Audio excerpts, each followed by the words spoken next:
Welcome back to the Mrs. i.e.427 channel, everybody. Well, this happened.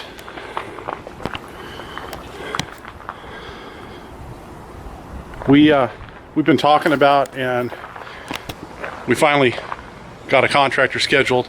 We're putting solar onto the shop, and that was kind of the first step of the actual solar. However, there were many steps that were necessitated before we went ahead and found a contractor and got all the material here. So the solar is set to be installed, I believe, next week. I think the solar installers chickened out because it is blistering hot here right now. We have had temperatures above 100 degrees for the past 7 days, and today I believe it's 105. Yesterday it was 111. Now that's not uncommon for Southern California, and it's actually really common this time of year in Southern California. However, normally we get it at like 3 or 4 days in a row, and it's just been constant heat for, like I said, the past 7 days. So let me turn the camera around, and we'll show you what's going on here at the shop. So we haven't had a shop update in quite a while, and one of the reasons is because we've just been so busy doing stuff here at the shop and in our personal life and in the construction business and building cars. So updates on both channels have kind of been hit and miss lately. But work has been progressing here. So in order to get the solar installed, we knew that we were going to have some issues with electrical, and I kind of ran over one of the issues that we were having and continue to have here at the shop, and that is that the main service to this whole area is undersized, and that's because the infrastructure for this area of town went in in the mid to late 40s. And so there have been very few improvements, even though this area has grown quite a bit since then. And our suffering is just circumstance of that. But one of the things that I had to do to get the electrical system here in the shop ready to receive the solar was I needed to do a panel upgrade. I didn't have to do it because of any amperage requirements or anything like that. I had to do it simply for space in the panel. When we originally put this shop together, there was a 12 space electrical panel in the shop, and it was perfect for anything that we had to do because all we were running were some lights and a couple of plugs. Occasionally we had to plug in a compressor or something like that, but since we've changed the use of the shop since moving the business, the car business down here, we've just run out of space in the panel. So we had to replace that 12 space electrical panel with a 20 space panel. And while I was at it, I went from 125 amp busing inside the existing panel to a 200 amp busing in the new panel, which by some accounts is required by certain municipalities when you do something like this because they don't want the bus to be overloaded. But when you do the engineering aspect of it, the frequency at which you'll be supplying power into the panel from two different sources, one from Edison and then one from the solar panels, and combined isn't going to happen. It's one of those things that could never physically happen, but they want to allow for it anyway. So I went ahead and I oversized the busing in this. Now it's still only 100 amps to the panel, but the panel is capable of 200 amps as far as the busing is concerned. So the old panel has been replaced with this one here, and you can see we've got plenty of spaces left inside the panel so that if we grow and we have to add anything else, like I talked about on the other channel, 240 volt 50 amp plug for a welder, then we'll be able to do that.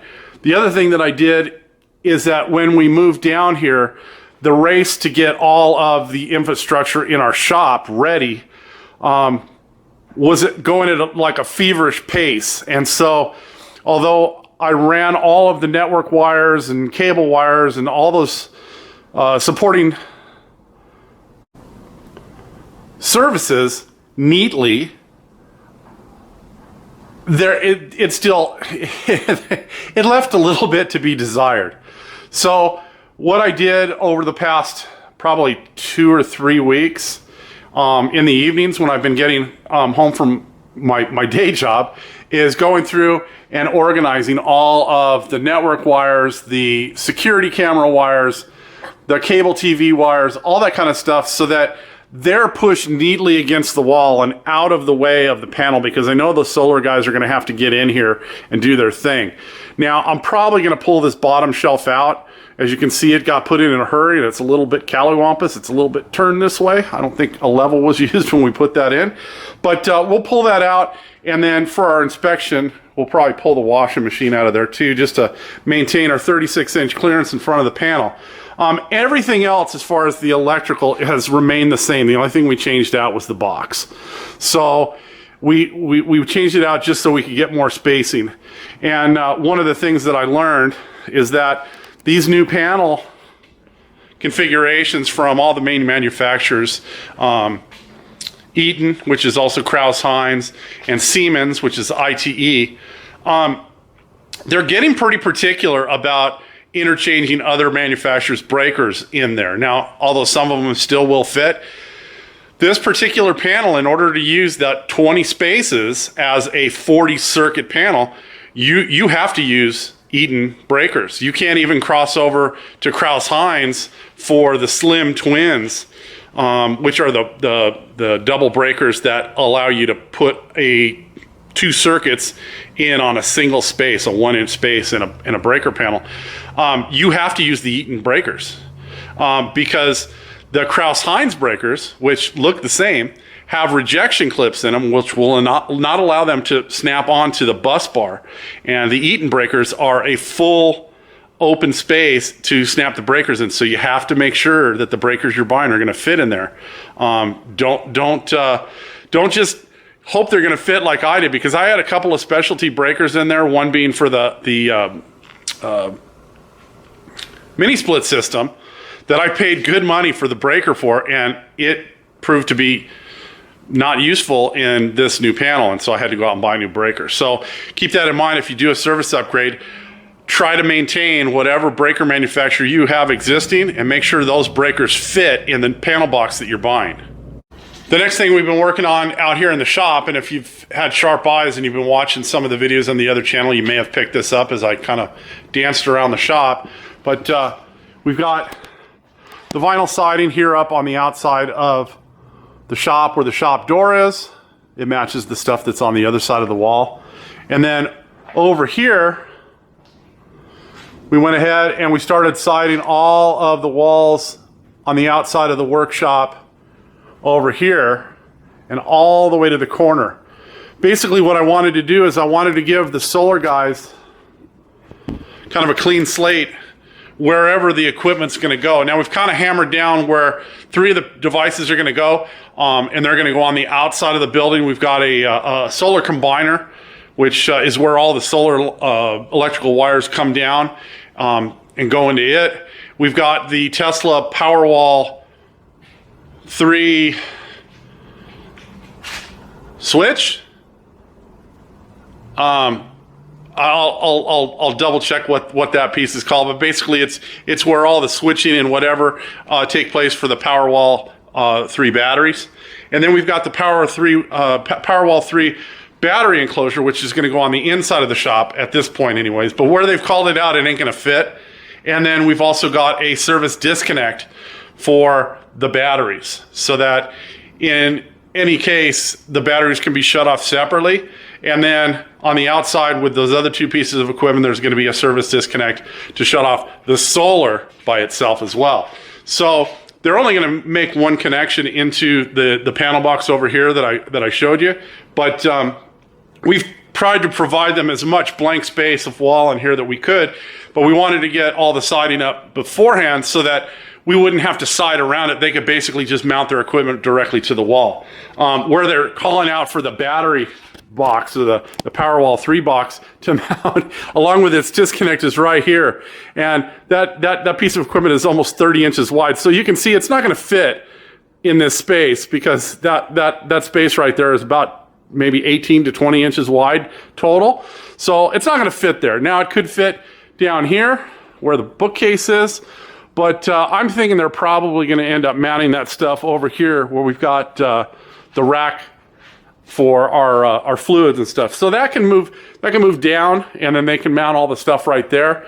I'm going to encourage them to run all the conduits for the solar panels inside the shop rather than on the roof, because the less penetrations you have in the roof, especially for a metal roof, the better, because you can't just slather on, you know, roofing tar to a metal roof. What happens is the roof and the roofing tar expand at a different rate, and inevitably always water gets behind it. And so the only really good way to seal the penetrations through a metal roof are rubber. And yeah, so I'm going to get them to try to run the stuff through the inside, but we'll know on Tuesday. And it's funny, they called and they rescheduled for Tuesday because I looked at the calendar and Tuesday's the day it's supposed to start cooling off. So I don't blame them. It's hot, and it's going to be exceedingly hot up on the roof. So we'll see what happens there. Let me, oh, one more thing. And then we put a guardrail up here on the mezzanine, because I wanted to make sure that if, you know, any of the guys were working up there, because, you know, they may be running conduits and using the mezzanine as a platform to work off of. I don't want anybody falling off. So I knew I had to put a handrail up here anyway, so I went ahead, I took some, you know, leftover 2x4s that we had here in the shop. I made a nice quick rail. It's going to be fine. That's what we're going to maintain up there. I'll do the same type of railing for the stairs when it goes in. But for right now, we're still using the ladder. It works just fine. Once the stairs go in, then I can put siding on that last portion of wall over here, and I have, I think, just enough siding to finish that in that same tan siding that's over there. So I think that's going to work out just fine. But that's kind of it out here in the main shop. Let me take you in the workshop, and we'll show you what's going on in there. So as I said earlier, if you had keen eyes in the last video that we put up on the main channel, you probably saw that this wall behind me, or over my shoulder on the other side of the car, is sided now. And it burned up quite a bit of the siding we have, but I still have enough siding to finish next to the stairs. As I stated, I have enough siding to finish this wall here where the TV and the mini split system is. That'll be the green shingle type siding. And then those two walls over there, those two short walls, those will both be that shingle style green siding as well. I'm going to be short this siding right here for the completion of this wall right here. And that's okay, because I know it's going to take about 2 1/4 boxes of siding to complete it. I've got the 1/4 of a box. I'll just have to order 2 brand new boxes of siding to finish this wall. And then the entire siding project for the shop will be done. But I got this wall done. Again, just trying to get a little bit done each evening while I've been working on the customer cars. But, you know, what I would do is, you know, one night I came out here and I just, you know, I trimmed around this door. So the J channel, I cut all the J channel, you know, and then one night I came out here and I did the baseboards so that then I could put the J channel on top of that. I just cut it down into little bits and pieces. That's why, you know, some of this stuff takes so long, is because, you know, I'm trying to work on customer cars at the same time. So I've been working on not only the Mark IV here, it's just been too hot to work on the Mustang, but I have been doing a little bit of work on the coupe. I got a drop box fabricated for it, and I think the box, the prototype that we put together, is something we're going to start selling for the coupe. Now it'll be kind of a universal box, but I will mark where the cutouts need to go if you want to use it in your coupe. But it can be used on either platform, all platforms, let's just say. And it's a little bit less money than our custom-made Mark IV and Mark III drop trunk boxes, but they're bigger, you know, and there's more work involved. They take up more material. So I can do the other boxes at a little bit better cost.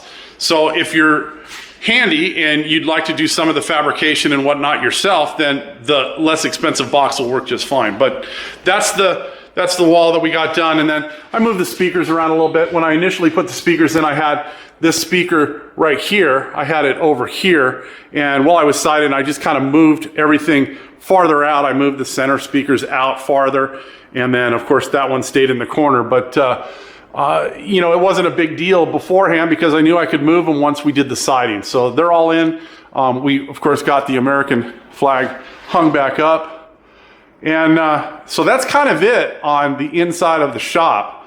We've been working really hard. Mrs. i.e.427 has given me quite a bit of help over these last couple months since we've done a shop update.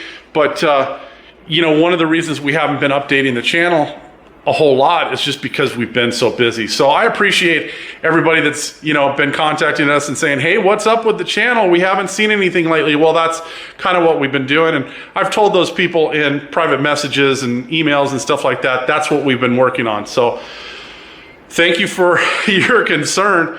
But we've been working and we've just been really busy. So I'm hoping that once we get the solar up and installed and working, that my workload or our workload is going to kind of drop a little bit and I can put more work towards both of the customer cars. And of course, we've been still selling our parts too. So if you enjoy the update and of course you enjoy the content on the channel, as always, please do the like, the share, the subscribe, all that kind of stuff. We'll see you next time. Have a great day.